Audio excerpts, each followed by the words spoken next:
just got 2 words for you. What? What? Would you please shut the hell up? Now can you dig that, sucker? Yes! Yes! Indeed. Woo, woo, woo! You know it. Yeah! Have a nice day. I am the game. I am the best in the world. The best in the world. At what I do. Really? Really? Really? So, for the benefit of those with flash photography, Oh yeah, nigga. you can't see me. Yes, the man!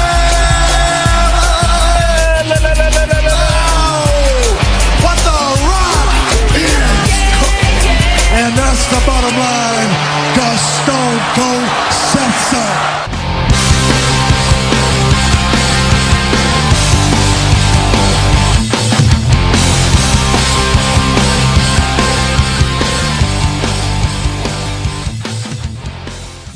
Eh bien, pendant que Sylvester Lefort parle anglais aussi bien que Cyril Hanouna à NXT, qu'Antonio Cesaro met sa vidéo d'entrée aux couleurs allemandes, et que, évidemment, Matt Hardy fait une promo contre le harcèlement qu'il subit de la part des méchants fans de la Ring of Honor, moi, je vous accueille en compagnie de mes 2 camarades dans un nouvel épisode de, vous l'avez deviné, le catch, c'est mon dada!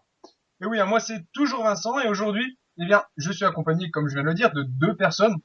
Je devrais même plus le rappeler, hein, on le sait à chaque fois que nous sommes au total 3 ici.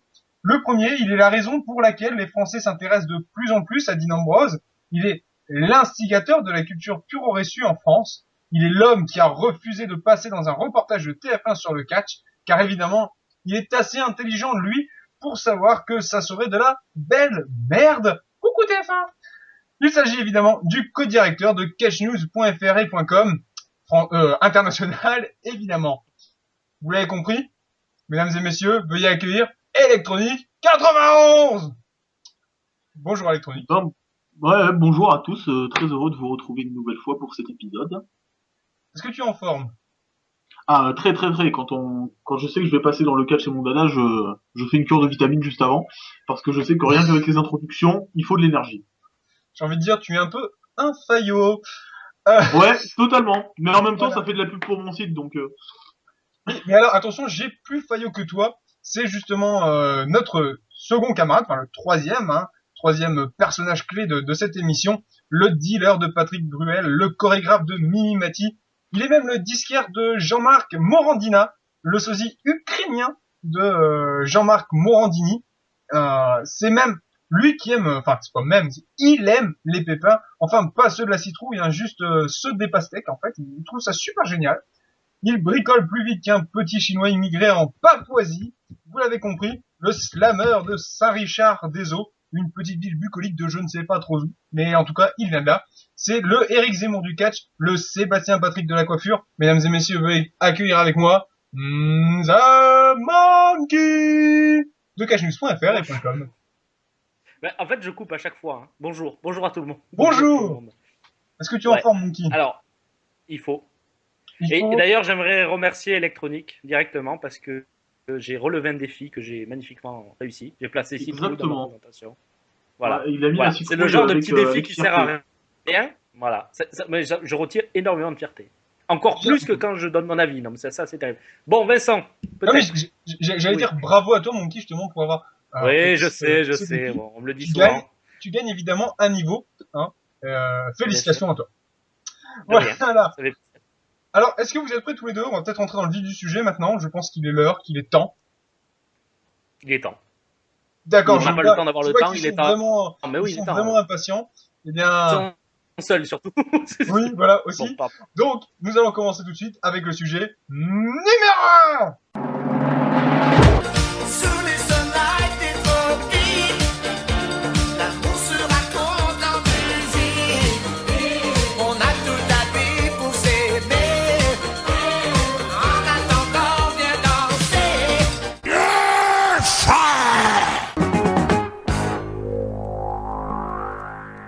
Premier sujet de ce nouvel épisode du Catch chez mon dada.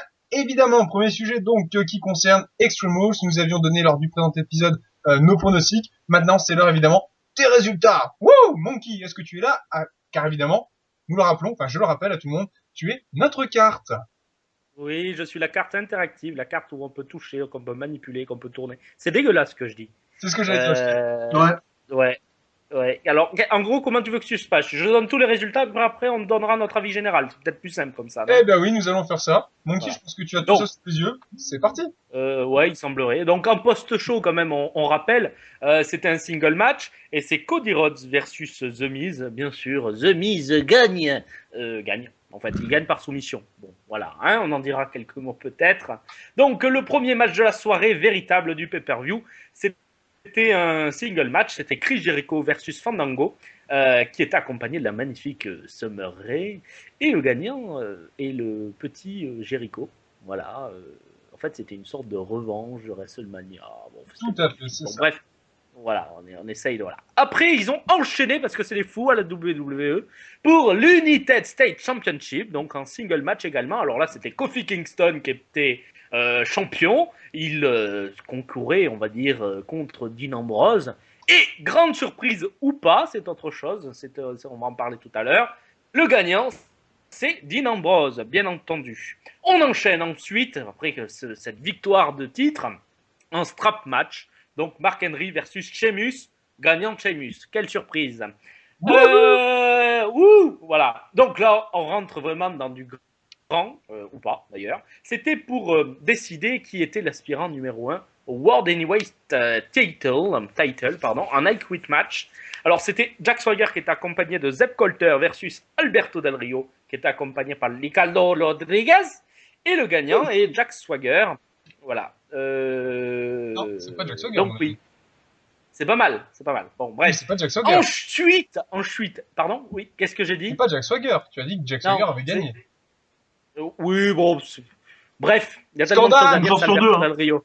C'est De toute Alberto façon, Del Rio, ouais, c'est ça. Alberto Del Rio qui gagne et qui devait donc aspirant numéro 1 au World Heavyweight title. Alors, après, il y a eu le Tag Team Championship en Tornado Tag Team match. C'était une stipulation, ça faisait longtemps qu'on l'avait pas vu. Donc, c'était de la team El No, Kane et Daniel Bryan qui étaient champions versus The Shield. Donc, c'était Seth Rollins et Roman Reigns. Il manquait Dan Ambrose qui a gagné le titre des États-Unis. Et bien sûr, ou pas, grande surprise ou pas, gagnant des ceintures, The Shield. Voilà, donc Seth Rollins et Roman Reigns qui sont champions par équipe. Il y a eu ensuite un Extreme Rules match. Le Big Show versus Randy Orton. Waouh, trop bien, cool. Gagnant, Randy Orton. Waouh, trop Génial. bien, Oh non. cool. RKO, cool, très bien. Ensuite, et puis le main event de la soirée, le clou du spectacle, le truc qui doit arriver, le truc magnifique, nous en reparlerons. Le WWE Championship en Last Man Standing Match, Ryback versus John Cena qui était champion. Et là, grand bordel, il n'y a aucun gagnant, c'est du no contest. Voilà, c'était les résultats condensés de ce pay-per-view de la WWE, ou comme dit Marc Mercier, WWE. Voilà. J'ai envie de te dire, The Monkey, tu as même réussi à oublier un match pour montrer ici à tous nos auditeurs à quel point tu as dû apprécier ce match, ce pay-per-view, car tu as oublié Brock Lesnar contre Triple H, évidemment, avec gagnant Brock Lesnar. Il était en main event, ce truc? Oui, non, je sais plus. Enfin, victoire de Brock Lesnar. Okay. Voilà. Ça, Donc, ça m'a beaucoup marqué. Excusez-moi, monsieur les auditeurs et madame les auditrices. Après que notre carte se soit trompée de direction, on va lui pardonner, c'est la première erreur. On va peut-être un peu maintenant donner rapidement quand même ce qu'on en a pensé de ce pay-per-view et surtout qu'est-ce qu'on a aimé, qu'est-ce qu'on n'a pas aimé. On va commencer avec Electronic. Alors, dans la vue globale, j'ai trouvé que c'était un pay-per-view qui n'était pas si mauvais que ça. J'ai vu, comme d'habitude, des avis ultra négatifs là-dessus. J'ai vu des gens se plaindre. C'est le pire pay-per-view de tous les temps, mais ils disent ça à chaque pay-per-view en même temps. Que c'est affreux, qu'il n'y a pas de bon match, tout ça. Encore une fois, à l'image un peu de WrestleMania, à part peut-être un match qui est Orton contre Big Show, j'ai pas vu de combat dégueulasse. On a quand même Jericho Fandango qui tient la route, on a Ambrose contre Kingston qui est super. Le match de Sheamus aurait pu aurait pu être bien plus affreux que ça. Les trois main events entre guillemets sont super corrects et grosse mention au match Lesnar contre Hunter, qui tient quand même un minimum la route, sachant que Lesnar de nos jours, il n'est pas super facile à bosser. Donc en général, assez content. D'accord. Et peut-être, qu'est-ce qui t'a vraiment déplu dans ce pay-per-view? Est-ce qu'il y a un match ou un moment qui t'a Ouais, alors il y a, tu vois, on en parlait un peu avant l'émission. Je vais faire très vite là-dessus. En fait, je suis également chroniqueur sur un autre podcast, un podcast communautaire qui s'appelle Here Comes the Pain, qui est disponible sur le forum catch de jeuxvideo.com. Et si vous voulez savoir ce que j'ai pensé du match Orton contre Big Show et m'entendre hurler, je dis bien hurler pendant à peu près 3 minutes 30 sur à quel point je déteste Randy Orton, et c'est très divertissant, je vous conseille d'aller écouter ça. Voilà, la seule déception, c'est le match Orton Show, qui est prévisible, qui est comme d'habitude avec Orton, un truc indéfiniment bâclé, chiant et prévisible à des années-lumière, et c'était le point noir du show. D'accord. Eh bien, Monkey va peut-être lui aussi nous donner son avis, si évidemment il se Ouais, rappelle non. du pay-per-view. Oui, non, mais je vais tempérer un peu les propos de l'électronique qui s'enflamme un peu, je trouve. Non, le pay-per-view, en fait, un peu, beaucoup, passionnément, c'est ça, l'amour. Non, mais le pay-per-view, en fait, est dans la lignée de ce qu'on avait dit dans les autres podcasts, dans les autres épisodes. Comme il n'y a pas de FUD, comme il n'y a pas de storyline crédible, ça donne un pay-per-view de tampon, comme on appelle, entre guillemets, qui doit être là parce qu'il est là. Finalement, les surprises qui auraient dû être des surprises ne le sont pas. Je pense, par exemple, aux victoires de Dan Ambrose ou de Kofi Kingston, donc j'ai vraiment du mal ce soir, des champions par équipe. Bon, les matchs étaient très moyens. Alors, c'était pas extrêmement mauvais. Il y avait du très mauvais, mais après il y avait du moyen. Le pay-per-view ne sert pas à grand chose, très honnêtement, Alors, parce ça, que on aura à peu près le même discours avec Payback qui arrive prochainement. Ouais, exactement le discours, c'est exactement pareil. C'est des pay-per-view tampons, on revient à ça, il n'y a pas de storyline, donc obligatoirement ça donne des matchs moyens, voire des matchs très mauvais pour certains. Donc voilà, ça donne un pay-per-view très timoré, qui n'a pas beaucoup d'intérêt. Tu te fais pas chier devant, parce que la WWE, c'est la WWE, c'est très rare quand même de se faire chier devant un pay-per-view de la WWE. Putain, je dis 3 fois WWE, 4 fois, voilà. Donc voilà, mais c'est un pay-per-view qui ne sert à rien, avec des changements de titre faussement surprisal, ça se dit pas surprisal, mais bon, les surprises... Ouais, voilà, bon, les surprises n'en étaient pas vraiment dans la construction logique, parce que finalement les surprises découlaient de choses qui avaient été montées, les seules choses qui avaient été montées avant, donc c'était une logique. Donc finalement voilà, le pay-per-view ne servait à rien et ça donne un pay-per-view très moyen, voire médiocre. D'accord, avant qu'on rentre peut-être sur quelques sujets précis du pay-per-view, juste je vais en parler rapidement aussi de mon côté. Pay-per-view que j'ai trouvé moyen, sans plus, hein, rien d'extra. Une grosse surprise quand même, ça a été pour moi le match John Cena contre Ryback. Hein. Surprise sur le match en lui-même. Franchement, j'ai pas trouvé ça. Et il tient la longueur. C'est l'avantage, voilà, c'est qu'il tient la longueur. Il tient bien et je me suis pas vraiment ennuyé. J'ai même été surpris de pas m'être ennuyé. Sinon, réellement, le match que j'ai vraiment apprécié est évidemment Team Enlo contre The Shield. Même si il y a eu un changement de titre. Bon, évidemment, là, la suite fait que c'est très bien pour eux d'avoir perdu le titre, hein, à Bryan et Kane. Donc voilà. Et au niveau du match qui ne servait à rien à mes yeux, c'était évidemment Sheamus contre Mark Henry. Voilà, c'est tout ce que j'avais à dire à ce niveau-là. Donc un pay-per-view moyen, avec juste un ou deux matchs à vraiment retenir.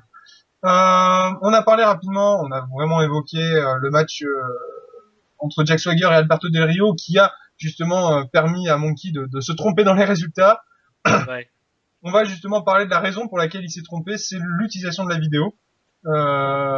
Est-ce qu'au final, cette idée de faire intervenir la vidéo n'aurait pas gâché le match en lui-même? Est-ce que ça l'a pas coupé, voire tué littéralement? Je sais pas ce que vous en pensez. Moi, personnellement, c'est ce que j'ai ressenti. J'étais content que Swagger gagne, c'était bon pour eux deux, pour Swagger et Del Rio.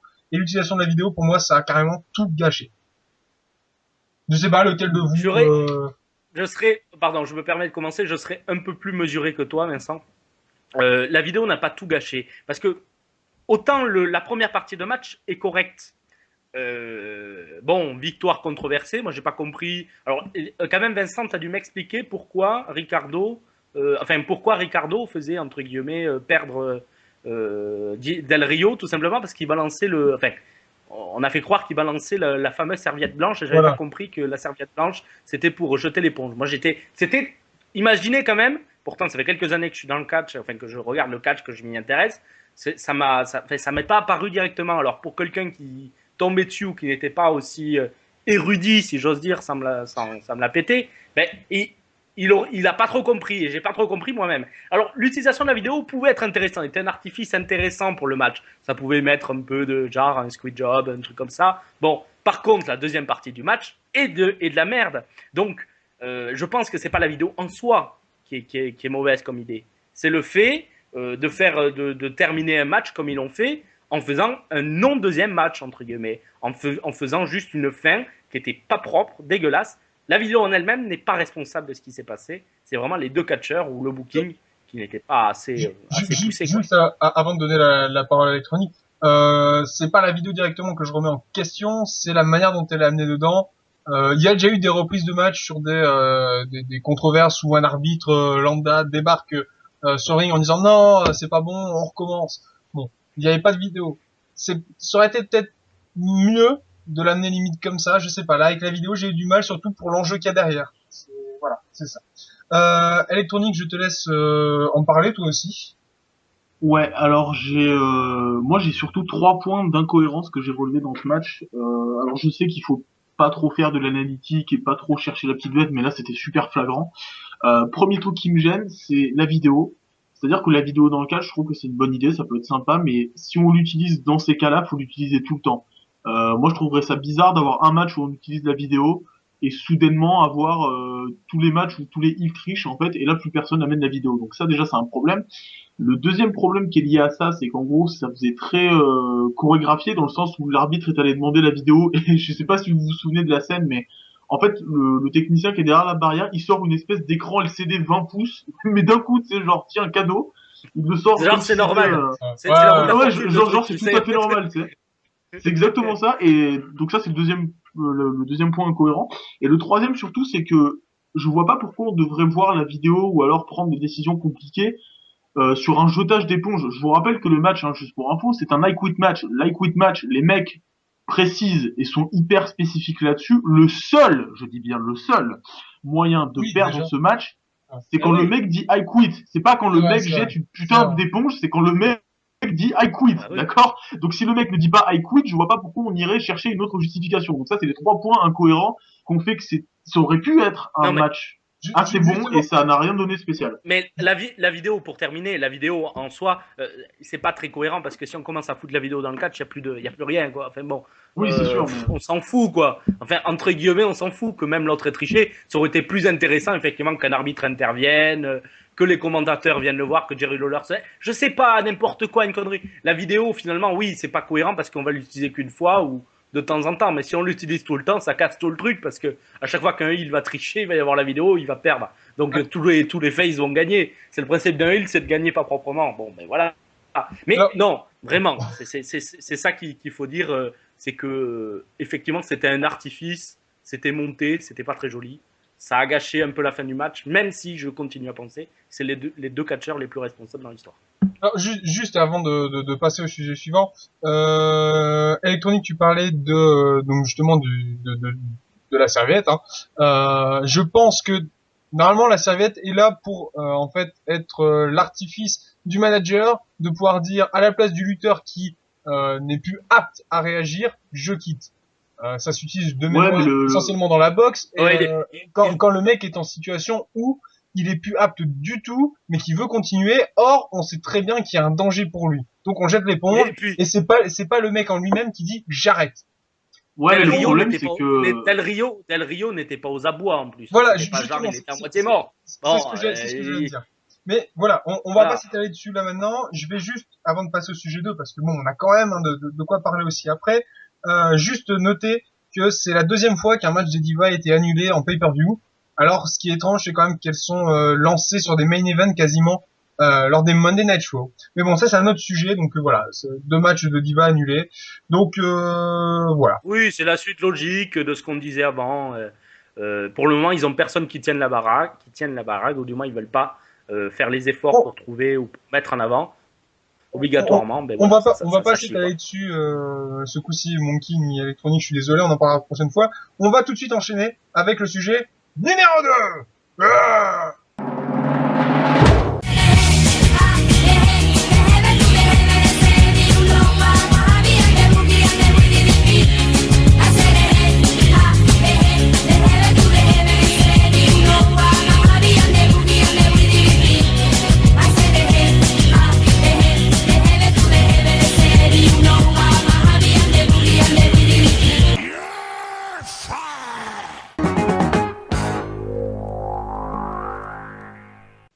Eh bien, nous voici dans le sujet numéro 2. Vous l'avez compris, c'est un peu normal. C'est la suite du sujet numéro 1. C'est le sujet numéro 2. Sujet numéro 2, donc, qui a comme sujet, je pense que je vais avoir beaucoup répété le mot sujet aujourd'hui. Le sujet est donc Curtis Axel. Il a fait ses débuts lors de Monday Night Raw tout récemment. C'est le 3e homme de l'écurie Paul Heyman actuelle, sans compter tous les prédécesseurs, tous ceux qui sont passés par l'école Paul Heyman.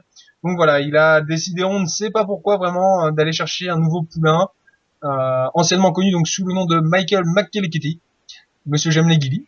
Et voilà, donc C'est nul. quel avenir c'est mauvais, C'est nul. c'est mauvais.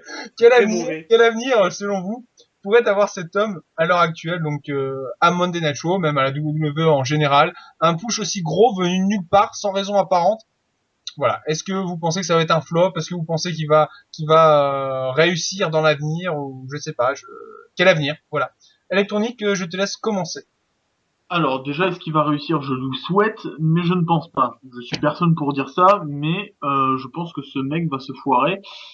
Pourquoi? Parce que c'est un push, comme tu l'as si bien dit, c'est un push qui arrive de nulle part. Et le problème, c'est que je pense, si mes théories sont justes, si mes suggestions sont exactes, je pense pas que c'est un push qui arrive pour la bonne raison. À savoir que Curtis Axel, bon, on nous l'a répété, c'est le fils de Kurt Hennig, le petit-fils de Larry Hennig. Et par conséquent, c'est quelqu'un qui est très très respecté dans le business. Enfin respecté, apprécié. C'est-à-dire que, je sais pas si vous avez vu après Raw, mais sur Twitter, la plupart des anciens catcheurs WWE ou des personnes qui ont été influentes ont tous dit c'est super, félicitations, tu vas réussir, machin et tout. Et le problème, c'est que je pense qu'à mon avis, on n'aurait jamais donné une opportunité pareille à un type qui vient du système de développement, à un mec qui a bossé en indépendant, à un mec qui est inconnu.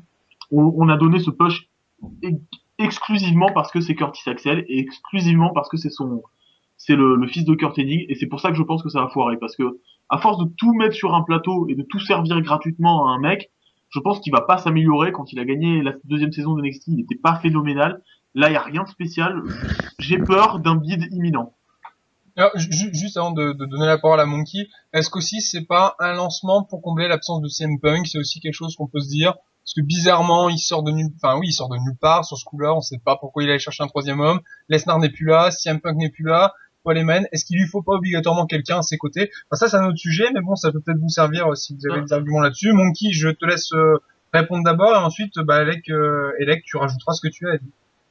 Ouais. Non, mais je pense que l'électronique là part un peu trop loin, effectivement. Bon, peut-être qu'il y a un effet de nom, etc. Mais c'est pas le premier à être venu d'être pushé énormément. Sheamus, entre parenthèses. Sheamus, entre autres. Mais il y en a eu d'autres. Même la Nexus, c'était pushé. D'ailleurs, McGillicuddy, il faisait partie de la Nexus. Et peut-être, effectivement, il a disparu des écrans radars. Mais je pense que bon, le nom est peut-être un procès un peu d'intention. Je pense que non, il voulait effectivement combler un peu l'absence de Punk, essayer de redonner un coup un peu à cette feud avec Brock Lesnar, Paul Heyman et tout, vu qu'on sait que Brock Lesnar n'est plus signé pour la WWE pendant un certain temps, donc il y a ça aussi. Je pense qu'il va se planter. Je lui souhaite pas, encore une fois. Je pense qu'il va se planter tout simplement parce que quand on monte des gens aussi haut, aussi vite, s'ils n'ont pas les reins solides, ou si ils savent pas encaisser entre guillemets le fait qu'on les dépush, parce qu'à un moment il va être dépushé, il va pas devenir une méga star, il va pas faire le main event de WrestleMania l'année prochaine, hein. Enfin, je peux me tromper, mais bon, voilà. Donc c'est assez particulier. On dirait que c'est un peu une histoire parallèle qu'ils ont mis un peu pour combler, pour donner un peu de fond à Raw notamment. Paul Heyman n'a pas besoin d'un nouveau poulain, Très honnêtement, lui, il est très bien en backstage et quand il n'y a pas Brock Lesnar, quand il n'y a pas CM Punk, ça aurait pas été gênant de ne pas le voir pendant 2 ou 3 semaines. Enfin, je le pense personnellement. Donc voilà, j'ai peur que la chute soit rude. Je pense que c'est vraiment une histoire parallèle en fait. Ils ont voulu un peu noyer le poisson et il va le payer. Il va le payer certainement plus rapidement qu'on ne le croit. Parce que voilà, ils vont pas faire un main event Triple H contre Curtis Axel à SummerSlam. Enfin, pourquoi quoi. Voilà. Bon, donc c'est particulier, ça me fait penser un peu à Bo Dallas quoi. Voilà, on sait pas. Oui, mais ça, Bo Dallas, c'est un autre sujet. On en parlera enfin bon. prochainement. Le gars, il se trouve dans un match à WrestleMania. Il faut arrêter de déconner quand même. Bon, même si c'est pour donner une chance au gars de NXT. Voilà, donc la chute, je pense, sera plus dure que la montée. D'accord, alors Electronic, est-ce que tu veux rajouter? Oui, c'est très beau de toute façon. Ouais, je vais rajouter un tout petit truc. Je vais rajouter un tout petit truc en fait sur la raison pour laquelle il serait poché tout d'un coup. Je me demande si c'est pas pour garder Paul Heyman sous la main, parce que le truc c'est que Heyman, on sait très bien qu'il en a plus rien à foutre du catch. Et maintenant, il a assez d'argent pour vivre une vie tranquille, et on sait très bien que s'il a été manager de Punk, c'est parce que Punk, il le connaissait à l'époque, et s'il a été manager de Lesnar, c'est parce que c'est un pote à lui. Donc à mon avis, peut-être qu'ils ont mis le truc de Curtis Axel. Ouais. Attention, Paul Heyman, c'est lui qui écrit qui est à la tête, qui est un des conseillers de l'équipe créative. Hein. Il est en backstage, il a un rôle très important. Oui. Il est signé. Non, il l'est depuis qu'il est revenu. Hein. Il l'est depuis qu'il est revenu. Mais ce que je veux dire, c'est que je pense qu'il lui donne ce. Voilà, ouais. Il lui donne ce poste pour Peut-être que dans son contrat, il y a un temps d'antenne, c'est possible. Mais c'est ça, à mon avis, même il lui laisse du temps de télé. S'il apparaît pas à la télé, je pense quand même qu'il gardera son poste parce que il est grassement payé et pour le moment, il n'a pas fait d'étincelle. Hein. Enfin, si c'est lui qui prend toutes les décisions de booking, bon bref. Donc voilà. Ça quoi. Il le laisse à la télé pour le faire durer un peu, bizarre. lui donner un peu plus. Bizarre. Alors moi, ce que je voudrais rajouter quand même sur Curtis Axel, 4 matchs au total depuis ses débuts, donc Triple H, ça a été Sin Cara, ça a été John Cena et ça a été Sin Cara. Voilà ce que ça donnait sur 2 semaines. Vous imaginez quand même. Comment? Ouais, vous imaginez Triple H, John Cena dans la première semaine de ton truc. Hein, oui, mais attends, attention. 2 main events, c'est énorme quand même pour un petit jeune. Justement, j'allais y venir et on va faire ça rapidement. Triple H et Cena donc en main event, il en a battu aucun officiellement. Ça n'a jamais été un tombé 1, 2, 3. Tout ce qu'il a gagné en tombé, c'est Sin Cara 2 fois de suite. L'intérêt de mettre Sin Cara, c'est de faire jobber et de montrer un peu la gueule de Curtis Axel toutes les semaines sur à répétition de 2 fois. Sur les écrans. Voilà. Donc rien que le fait de le voir en fait contre Sin Cara me fait peur sur son avenir. Voilà, tout simplement. Je sais pas si pour vous c'est une bonne solution qu'il lutte après contre Sin Cara qui a quasiment aucune importance à la fédération.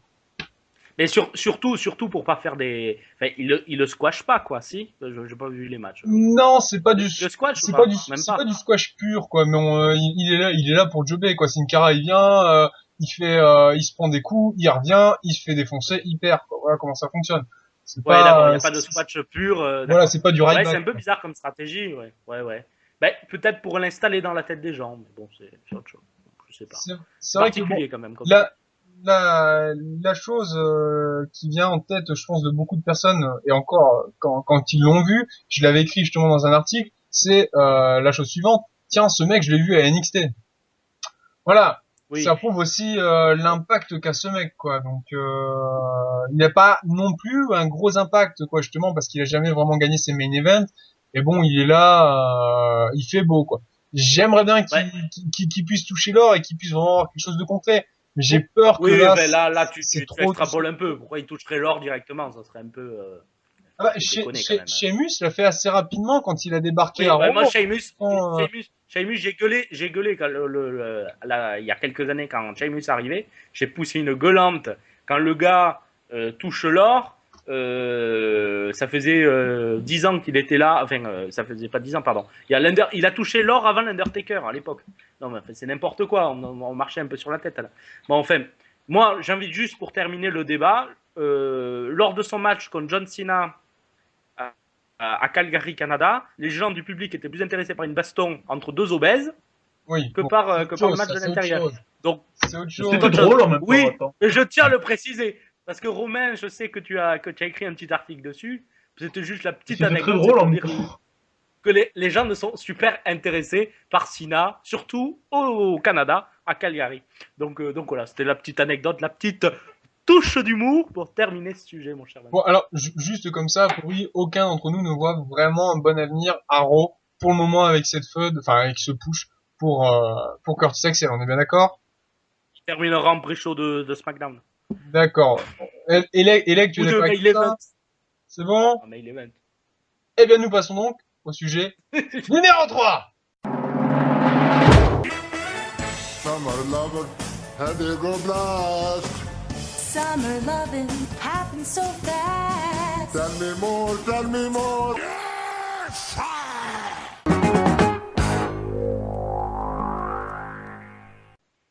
Eh bien, nous voici dans ce dernier sujet de ce nouvel épisode du podcast, le sujet numéro 3. Vous l'avez évidemment compris, sujet numéro 3, donc qui va parler de Dolph Ziggler. Hein. Est-ce que Dolph Ziggler doit abandonner son titre, hein. Il est absent depuis avant Extreme Rules, hein, suite à une contusion, commotion, quelque chose Commotion, comme, ouais. voilà, commotion cérébrale, hein, donc il est absent depuis avant Extreme Rules. On ne sait pas s'il sera de retour à Payback. Est-ce que ce délai fait qu'il devrait évidemment rendre le titre, et si oui, qu'est-ce que la fédération devrait organiser à Payback? Parce que si ça se fait, il faut que ce soit fait avant Payback pour qu'à Payback on puisse avoir un nouveau champion. Donc voilà, je ne sais pas vos avis. On va Vas-y, commencer commence, par Monkey. voilà ce que je vais dire. On va Monkey, commencer ouais. par Monkey ce coup-ci. Ouais, je pense pas qu'ils vont lui enlever le titre parce qu'ils ont dit dès le début qu'ils le garderaient, que ça serait, voilà. Ils ne lui enlèveront pas. Je pense qu'il ne devrait plus tarder à refaire son retour. Bon, je pense aussi que c'est une façon aussi de le mettre un peu en repos, Dolph Ziggler. C'est con que ça tombe pendant son titre, parce que finalement, ça donne pas une belle image de son règne. J'espère que dès qu'il va revenir, il va pouvoir marquer les esprits directement. Après, qu'est-ce qui est... Parce que le sujet en lui-même, il va être vite terminé. Est-ce que Ziggler doit perdre son titre? Je dis non. Moi, j'aimerais attirer un peu le sujet, et après on reviendra si tu veux, Vincent. Bah ouais. Comment les catcheurs, et on a de la chance, je crois qu'Electro, tu connais un peu ce monde-là, comment les catcheurs font pour se protéger un peu de ce genre de blessures. Et on a vu que ça pouvait bousiller des carrières. Alors, pas trop les commotions cérébrales, hein, mais voilà, comment un catcheur à ce niveau-là vit le fait qu'il soit autant éloigné des rings? Est-ce que ça va être facile pour lui de revenir? C'est plutôt cette question qu'on va se poser, parce que là, il est off depuis 2-3 semaines. 2-3 semaines, sachant qu'il faisait un combat presque par jour, enfin, 4 combats par semaine, facile. Là, il va revenir. Est-ce qu'il continue les entraînements? Est-ce que c'est vraiment du repos? C'est vraiment la question que j'ai envie de poser aussi, à Vincent aussi. Donc, voilà. Qu'est-ce que vous en pensez? Est-ce que ça va vraiment faire du mal à sa carrière? Juste avant que Electronic réponde d'abord à la question sur Ziggler et ensuite à la question de Monkey, juste rappeler aussi que personnellement, j'ai trouvé que depuis que Ziggler a le titre, on se demande encore si c'est lui le champion réellement, étant donné que tout se passe encore autour de Del Rio et Jack Swagger. Donc Oui. voilà. Et ça aussi, c'est une question. Donc, est-ce qu'au final, s'il rendrait son titre, ce serait pas bénéfique pour lui, sachant qu'il est pas vraiment exposé comme un champion? Bon, ça peut vous Mais servir. il est pas présent. Il est pas Ouais, présent. même avant, il a été présent Le seul 3 match, semaines, de il toute a façon, pas. le seul match qui pouvait être crédible à Extreme Rules, c'était le match à l'échelle. Oui, non, mais, Et moi, non, je mais rêvais. avant qu'il se blesse, quand il a gagné son titre, il a dû faire il a fait une apparition à SmackDown ou deux peut-être, mais sur lui, donc il s'est rapidement blessé.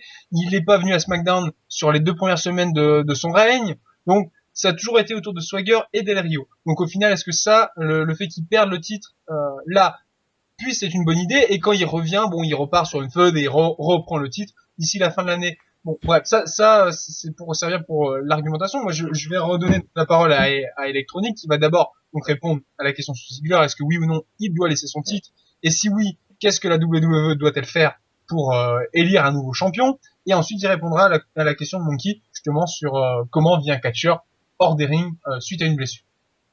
Oh, oula, donc j'ai plein de questions auxquelles répondre et en un temps un minimum. Donc on va commencer par Ziggler. Qu'est-ce que ça fait le fait qu'il soit éloigné des rings? C'est un problème. C'est un problème dans le sens où c'est une star. C'est pas une star nouvellement créée, mais c'est une star qui a un push ultime vers le titre depuis très peu de temps. C'est-à-dire que le mini règne qu'il avait eu avant, où il a gardé le titre pendant 3 minutes, j'appelle pas ça un vrai règne. Et le blême C'est maintenant, marqué c'est qu'en sur les gros, tablettes. ouais, c'est marqué, mais c'est pas très marquant. Mais Ah, je rigole. le problème, c'est que là, il y aurait une commotion pour un mec comme Sheamus ou Cena, c'est pas un problème. Les mecs sont déjà établis. Là, le problème, c'est qu'il a besoin de confirmer tout de suite. Et le problème, c'est que il est hors des rings et du coup, on l'oublie. Et alors, bonne idée de la WWE, le mettre à l'écart parce qu'il a une commotion. Je veux bien qu'on ait des storylines, des champions super intéressants, etc. Je trouve que c'est quand même super important de prévenir les commotions, surtout après ce qui s'est passé avec Chris Benoit. On va pas y revenir, mais voilà. Je trouve ça bien que la WWE fasse un peu attention à ces mecs. Par contre, ce que je trouve qu'ils ont vraiment merdé, c'est le fait de pas avoir de suivi de Ziggler. Ziggler, ça coûte rien d'aller chez lui et de le filmer pour qu'il fasse une promo de 3 minutes qui sera diffusée à Raw, pour que les gens se souviennent qu'il est toujours là. Ça aurait été intéressant de faire ça. Il est toujours sur l'app, excuse-moi, il est toujours sur il a fait une promo sur le WWE app, le truc que quasiment personne ne doit avoir. Ouais, le truc qui sert à rien, quoi. Mais le blême, voilà, c'est que enfin, c'est pas que ça sert à rien, mais c'est qu'en même temps, personne là pour l'instant et tout le monde s'en bat un peu la race. Donc ça manque de suivi. Alors, donc ça, c'était pour le premier point. Ensuite, c'était quoi le deuxième, le deuxième sujet sur lequel je voulais répondre? Attends, parce que là, non, attends, Electronic Ouais. n'a pas dit si oui ou non Ziggler devait abandonner le titre, tout d'abord. Non. Non, il ne devrait pas abandonner le titre parce que déjà il le mérite et ensuite parce que je pense que quand il reviendra en forme, il fera un super champion. Voilà, je pense la même chose. Juste une petite précision avant. A priori, il est annoncé ce week-end, ce week-end dans les live events de SmackDown. Donc, a priori, il devrait reprendre un peu le goût du catch dès samedi, dès dimanche de cette semaine, là où on enregistre. Voilà, c'est la petite information que je voulais donner pour être concis, clair. Je suis un peu le Thierry Moreau de l'émission. Je vous le donne. Donc, Romain, électronique, pardon. Donc oui, comment vit un catcheur un peu en dehors des rings là, quand t'es autant exposé? Est-ce que c'est vraiment un vrai repos ou c'est non, justement c'est un peu de stress? J'ai certainement pas l'agenda de Ziggler, ça c'est sûr. Donc à mon avis, ce qui doit y avoir le point positif, c'est que déjà ouais c'est du repos, ça permet un peu de se calmer par rapport à ça. Le problème c'est que souvent dans les ligues majeures où les pushs sont rares et où les opportunités sont pas hyper nombreuses, quand on a une, faut mieux pas la rater. Et le truc à mon avis, hein, Ziggler doit devenir complètement taré chez lui parce qu'il se dit, j'ai enfin le titre, j'ai enfin un règne qui va être super correct avec un bon personnage et la foule réagit. Ça fait 3 semaines que je suis à la baraque à rien faire. Et le truc, c'est qu'à mon avis, il doit vraiment avoir peur que quand il va revenir, en gros, Ouais. tout va foirer. Et il redescende d'un cran, quoi. Ouais. C'est ça, C'est le quoi, d'un risque coup, en fait, s'il donne le titre, c'est vraiment une marque de désaveu. Je pense pas qu'il aura une possibilité tout de suite. C'est un peu le souci. S'il abandonne le titre. S'il abandonne le titre, je pense que dès qu'il reviendra, il repartira. Limite, s'il doit attendre le Money in the Bank et qu'il revienne, qu'il reprenne la mallette et qu'il cache aussitôt, ouais, pourquoi pas. Ouais, non, mais ça, c'est ton fantasme, ça, Vincent. C'est ton fantasme. Bah, c'est sûr que nous. Ouais, c'est. Ouais. Un peu. Non, mais tu te fais des plans, imagine. Il peut gagner autrement. Je veux dire, ils peuvent toujours rester dans une feud où voilà, Ziggler revient, c'est pas toi le champion, c'est moi, bim bam, il nique l'autre, il prend le titre et il repart sur un truc réglo. C'est. Ouais, il faut l'aider quoi. Mais là, s'il revient ce week-end, oui, non, s'il revient avant Payback, ok. Si lundi, mais on si le à voit. Payback, si à Payback il est pas là, il faut qu'il lâche le titre. Déjà, de toute façon, SmackDown n'a quasiment plus d'importance. Quand on regarde bien, le titre, pour moi, je suis désolé, Ziggler ne le met pas en avant comme je l'espérais. Je l'ai redit là, à un moment, il a été absent déjà 2 semaines pendant, ces 2 premières semaines de règne. Il a pas montré son nez à SmackDown, ce que j'ai trouvé très mauvais, comme coup, parce qu'il aurait dû être à SmackDown, justement. Ziggler, il est pas mis en avant, même avec le titre. Il reste à Raw, il fait des matchs. Ouais, c'est bon, hop, je gagne. Et encore, il a perdu le premier match, qu'il a fait à Raw juste après avoir gagné son titre. Ziggler, pour moi, c'est pas le règne qu'il mérite. Dès le début, c'est pas encore clair, ça. C'est clair. Donc, mais c'est pas ça. limite, c'est pas tout de sa faute. Oui, mais limite qu'il le rende, le titre. C'est peut-être pas plus mal pour lui, parce qu'il était plus assez il était plus fort quand il l'a caché. Le mec, il est arrivé, pendant des mois, il avait la mallette, tout le monde était derrière lui. Du jour au lendemain, gros des poches, tu sais pas pourquoi. Même pas SmackDown. Même pas à WrestleMania. La honte. Bref. Mais voilà, il a perdu énormément en force, je trouve, pour moi, à partir du moment où est-ce qu'ils ont décidé de le dépêcher à peu près un mois avant son cash. Ils le mettent champion, il est pas puissant comme champion. Pourtant, il avait tout ce Et qu'il non, il est fallait. absent. Non, mais il En avait même temps, tout ce il est qu'il heal. fallait. Et finalement, il avait beau avoir tout ce qu'il fallait, actuellement, tout ce qu'il a pu faire avant, c'était plat, il y avait rien. Il a jamais fait de promo avant Extreme Rules en disant c'est moi le champion, les gars, vous allez voir, il y en a aucun des deux qui va gagner. Non, il a jamais parlé. Donc, Le à match partir- à à partir l'échelle, de ce le match à moment-là, l'échelle qui était prévu, le match à l'échelle qui était prévu était un peu une sorte de match pour confirmer son champion. Et je pense que ça aurait appuyé, ça aurait appuyé son titre et ça aurait été intéressant. Mais du fait qu'il soit blessé, c'est vraiment la blessure est vraiment la cause de ses soucis. Mais c'est le pire moment, surtout. C'est le pire moment pour l'avoir. C'est au quoi. pire moment, c'est là, comme le disait Nick, voilà, c'est beau ça. Ah, tout est logique. Comme le disait Electronic, je le dis 3 fois, il a vraiment été blessé au pire des moments. Et quand tu es un catcheur et que tu sais que tu es dans une compagnie où il y a un genre, voilà, où tu as un push tous les 10 ans, enfin, j'exagère, mais c'est un peu ça. Si tu es blessé à ce moment-là, ben, tu es baisé. Et voilà. Et j'espère qu'il ne sera pas la victime de sa blessure, sachant que c'est une commotion, donc une commotion quand même, ça te t'éloigne pas normalement pendant des mois. Très théoriquement, c'est pas une ligature, c'est pas une rupture des ligaments ni rien. C'est plutôt quelque chose d'assez minime, si j'ose dire. Après, malheureusement, ça peut empirer. Mais bon, voilà. Il faut quand même relativiser. S'il revient ce week-end, je pense qu'il peut sauver son raid. On verra ça. Merci Monkey. Electronic, je vais te laisser le mot de la fin sur ce sujet, donc sur nos débats. Un petit mot peut-être sur Ziggler ou pour conclure. Vas-y.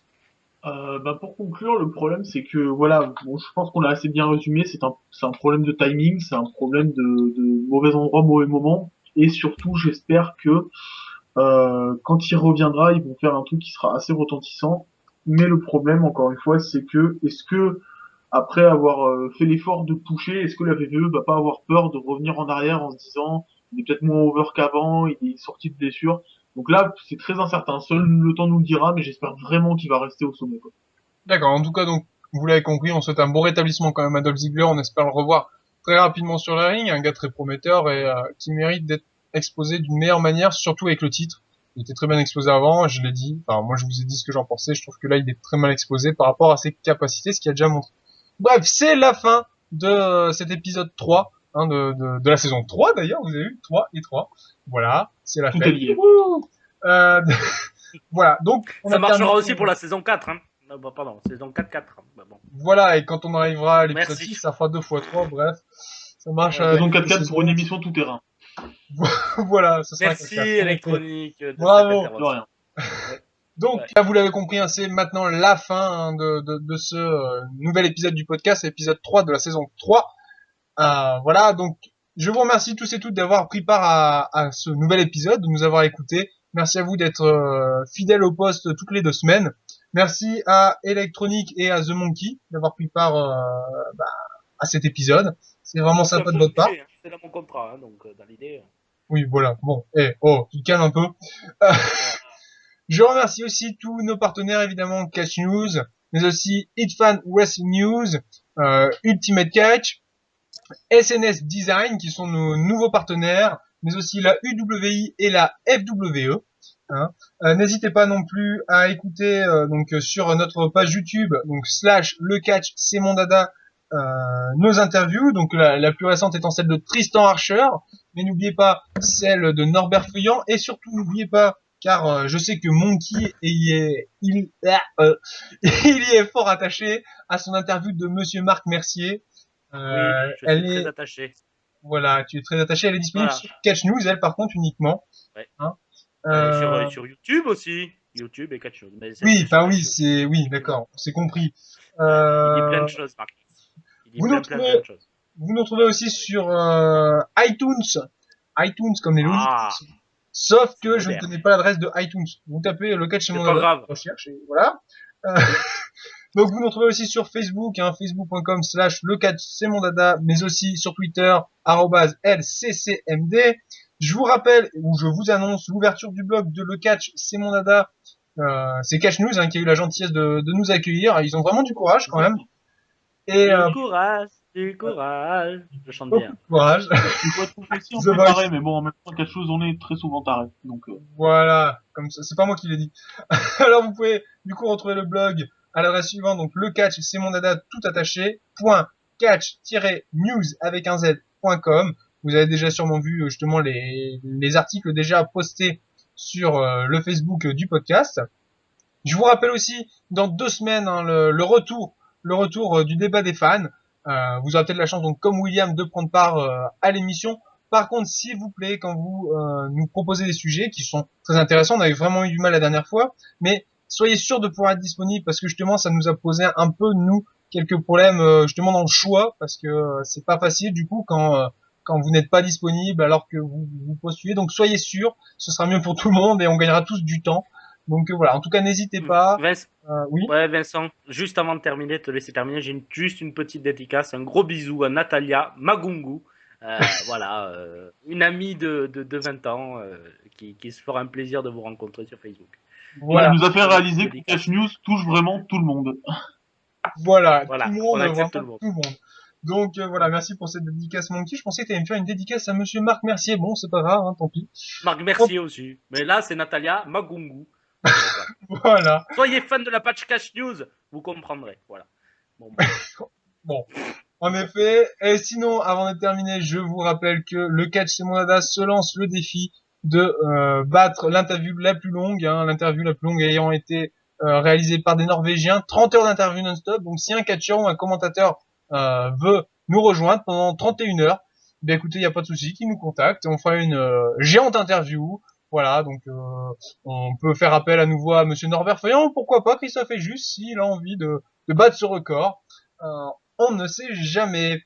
Écoutez, d'ici là, eh bien, portez-vous bien. Encore une fois, merci à Electronic et à Monkey. Merci encore à vous de nous écouter. Et puis on se retrouve dans 2 semaines. Oui, c'est ça, 2 semaines. Allez, à la prochaine!